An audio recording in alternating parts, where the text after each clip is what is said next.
Hey, it's Tucker Carlson. Let's say you wanted to control a country. How would you start? Well, you'd want to make sure you had the complete obedience of everybody inside your borders who was authorized to use deadly force. You would start with the military and then federal law enforcement, then move your way down ultimately to agencies like the IRS. Controlling the guns would be a top priority for you if you ever wanted to go dictatorial, if you wanted to be baby doc. But let's say you had deeper ambitions. Let's say you wanted the power not simply to control people's behavior, but to control how they think, not just their bodies, but their minds, as a god would. In that case, you need to take charge of the society's taboos. A taboo is something that by popular consensus is not allowed. A taboo may not be illegal, but it doesn't need to be. Over time, social prohibitions are more powerful and more enduring than laws. Societies are defined by what they will not permit, as are famously religions. Muslims don't eat pork, neither do Orthodox Jews. Traditional Christians oppose extramarital sex. The Amish avoid electricity, and so on. American society isn't overtly religious, but it's governed by taboos, and it always has been. What's interesting is how fast our taboos are changing. This is not happening organically. What we're allowed to dislike is being dictated to us from above, sometimes by force. Until fairly recently, for example, it was taboo in this country to attack people on the basis of their race. That was the main lesson of the Second World War, we were told again and again. The one thing we learned from the Nazis is that it's dangerous to reduce human beings to their genetic code. There is no master race. That made sense, but apparently we no longer believe it. Punishing people based on their skin color is not only permitted in modern America, it is mandatory throughout business and government and higher education, as long as the victims are white. At one time, that would have been unimaginable. So with the current behavior of our politicians. As recently as the 1992 presidential campaign, adultery was considered disqualifying for anyone seeking higher office. Bill Clinton was very nearly derailed in the New Hampshire primary by his affair with Jennifer Flowers. Clinton went to elaborate lengths to lie about the relationship because he had no choice. But he was the last presidential candidate who had to meet this standard. By 2008, it was obvious to anybody who was paying attention that Barack Obama had a strange and highly creepy personal life. Yet nobody ever asked him about it. By that point, a leader's behavior within his own marriage, the core relationship of his life, had been declared irrelevant. It was Barack Obama's business, not yours. One by one, with increasing speed, our old taboos have been struck down.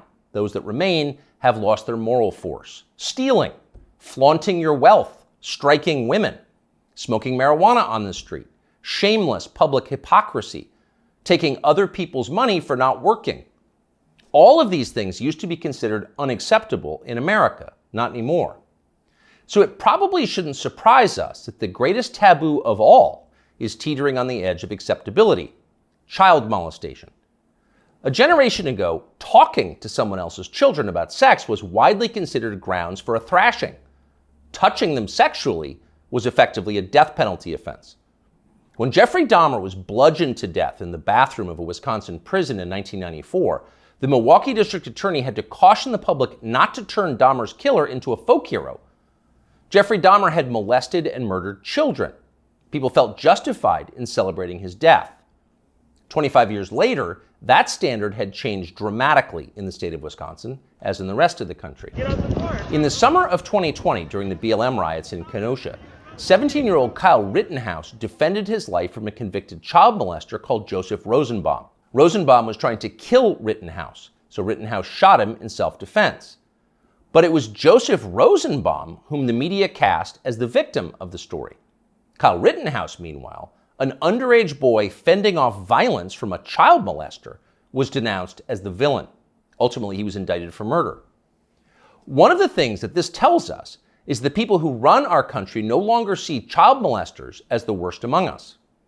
It's never been more obvious than it was yesterday when the Wall Street Journal ran a long expose about kiddie porn on Instagram. Instagram, the journal found, quote, helps connect and promote a vast network of accounts openly devoted to the commission and purchase of underage sex content. Instagram connects pedophiles and connects them to content sellers of child pornography. In one instance, the paper discovered that Instagram was recommending the phrase incest toddlers to users who'd expressed interest in similar material. By the way, no one at Instagram denied that any of this had happened, nor did Mark Zuckerberg, who controls the company. The Journal story was accurate. It was all pretty shocking, but not as shocking as what happened next, which was effectively nothing at all.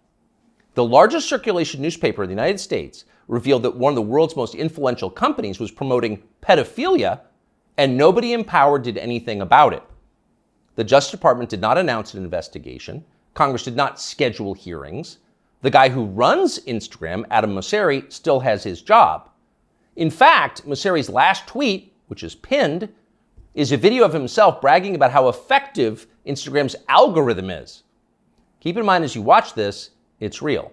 People often talk about the algorithm, but there is no one algorithm for Instagram. There are many algorithms and ranking processes we use to try to personalize the experience to make it as interesting as we can for each and every person who uses Instagram. We believe in this idea of personalization. What you're interested in and what I'm interested in is different, and so therefore your Instagram and my Instagram should be different.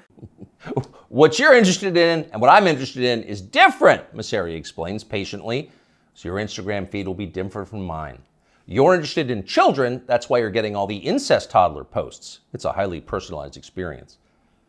That tweet is still up tonight. Of course, everybody at Instagram, in fact, everyone everywhere in authority, will still claim to think that child molestation is bad, but the tone has changed unmistakably. When they say it's bad, they mean it in a kind of abstract way. Bad like a civil war in Central Africa is bad. You wouldn't prefer it, but there are reasons it happens. That's why we now refer to pedophiles as minor attracted persons, because honestly, who can judge? These people are a sexual minority, so pause before you attack them. And in any case, it's not like pedophiles are barging into the Capitol building to sit in Nancy Pelosi's chair or asking uncomfortable questions about the last election. For miscreants like that, no punishment is too harsh. So far this month, the FBI's Washington field office has issued 11 press releases. 10 out of 11 have been about January 6th. Keep in mind that January 6th happened more than 2.5 years ago. Now you know why the feds were ignoring kid touchers on Instagram. They're too busy to respond. They've got much more important things to do, like finding white supremacists. White supremacists are America's new child molesters. We've got zero tolerance for white supremacists because no one threatens the life of this country more than they do. Here's Joe Biden once again making that very clear last month. To stand up against the poison of white supremacy, as I did my inaugural address, to single out as the most dangerous terrorist threat to our homeland is white supremacy.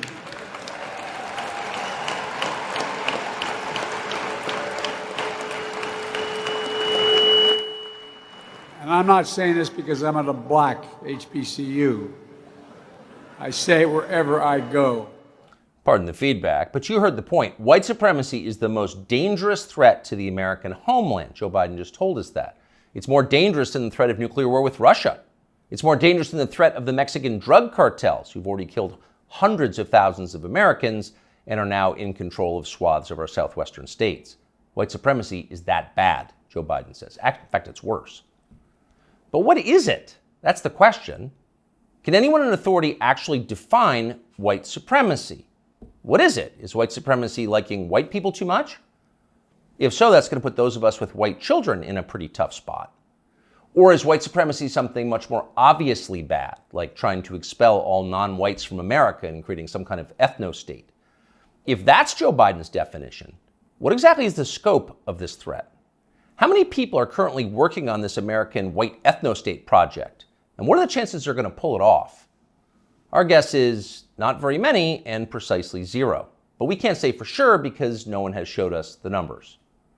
These are not rhetorical questions.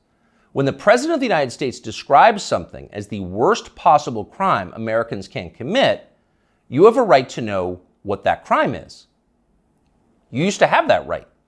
Under our pre-revolutionary legal code before George Floyd, questions like these were easy to answer. A crime was defined as something that an elected legislature had explicitly banned, usually an act that hurt somebody else. In America, crimes were described precisely, with words in English and then preserved in books, which you could read yourself. If you ever wondered whether you were committing a crime, you could just look it up. You could know for sure whether you were a criminal. Now you can't. And needless to say, that's the point.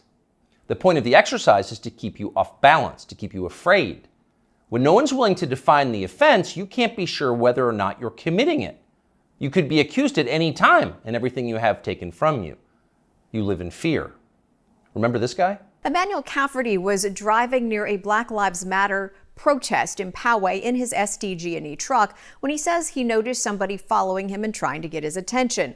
Later, that person posted a picture of him making what some believed is a white supremacy symbol on Twitter. Cafferty says he had no idea about any white power symbols and was just cracking his knuckles outside his window when the picture was taken of him. Later that day, he says he was notified by SDG&E that he would be suspended pending an investigation, and a few days later, he was fired.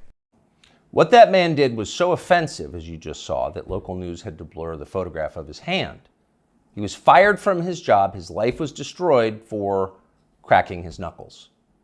He didn't know cracking his knuckles was racist in his defense, but then nobody did until the day that poor Emmanuel Cafferty was unwise enough to crack them. When a crime has no definition, anyone can be guilty of it. It's hard to relax in a country like that. The old system was better. Government operated on the basis of laws, not amorphous moral terror. Politicians couldn't accuse you of something they couldn't define. The legal code was straightforward. Child molestation was a crime. Having unfashionable opinions was not. Outside of the public sphere, the population mostly governed itself, as it does in every society, and used taboos to do it. You knew what was allowed and what wasn't because the rules didn't change very often. The taboos were organic. They derived from collective experience and instinct, the two most reliable guides to life. They evolved for a reason. They still do.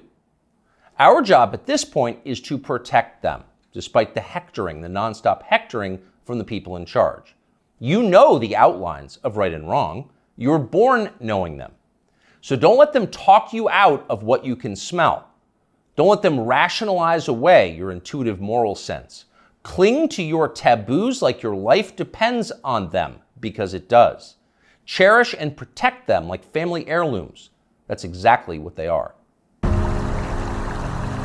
Younger people say the news is full of lies. Since Kennedy's motorcade, 239 people. The death of Jeffrey Epstein.